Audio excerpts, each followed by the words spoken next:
जय। जल हाथ में ले ली। भगवान के कथा बा जौन गणेश भगवान के कथा बा। भगवान कहतनी कि ई कथा जौन बा सब प्रकार के मनोकामना सिद्ध करे वाला कथा बा। द्रौपदी जी देखिए, द्रौपदी जी कृष्ण भगवान से विघ्न हटावे के उपाय कहलिया कि कोई उपाय बताइए। द्रौपदी ने कहा कि हे जगत के नाथ, आप मुझे ऐसा व्रत बतलाइए जिसके करने से सभी विघ्न नष्ट होता है। ऐसा रउआ कथा बताई जौन के कैला से नाना प्रकार के विघ्न जौन बड़ुए वो नष्ट हो जाए। तब देखिए कृष्ण भगवान कहते हैं कि पार्वती जी ने शंकर जी से इसी प्रकार कहा था।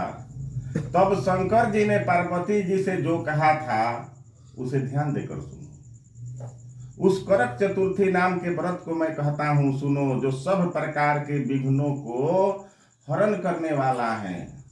मैया ने कहा कि हे भगवान, वह करक चतुर्थी किस प्रकार की कथा है तथा उसका विधान क्या है और पहले किसने किया था। मैया कहली है शंकर भगवान से कि हे भगवान, करक चतुर्थी के व्रत के विषय में बताई। उ सबसे पहले कथा के सुनले रहे, कैसे कथा सुनल जाला, नियम विधि ओकर का बा।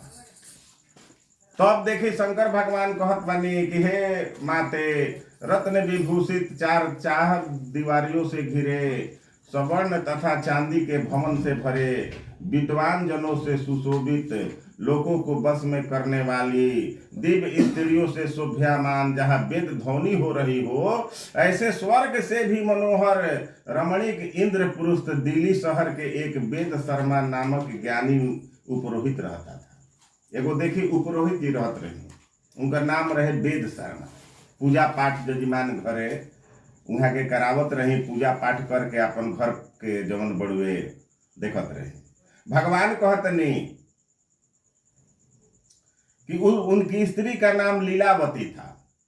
उस महापराक्रमी 7 पुत्र संपूर्ण लक्षणों से युक्त पंडित जी के 7 गो लड़का लोग रहे। एगो लड़की रहे, लड़की के नाम रहे वीरवती। 7 लड़का महापराक्रमी पंडित जी के संपूर्ण लक्षणों से युक्त रहे लोग। वीरवती नाम की एक उनकी लड़की रही।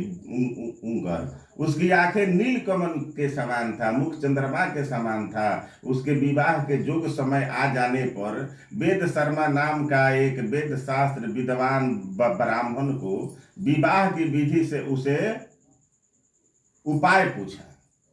तत्पश्चात वीरवती ने अपने भाई की स्त्री भौजाइयों के साथ गौरी मैया का पूजन किया। तत्पश्चात कार्तिक शुक्ल चतुर्थी के दिन व्रतों उपवास करके वीरवती देखी जौन बा भौजाई लोग के साथ में गौरी मैया के पूजा कैली है। भगवान कहतनी कथा में, आज जब कार्तिक शुक्ल पक्ष के ई चौथ के दिन आयल, चतुर्थी के दिन, तो व्रत के उपवास कैली है।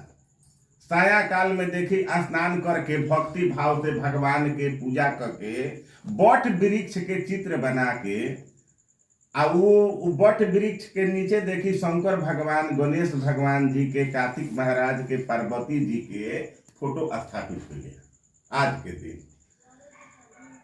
और नमः शिवाय, नमः शिवाय।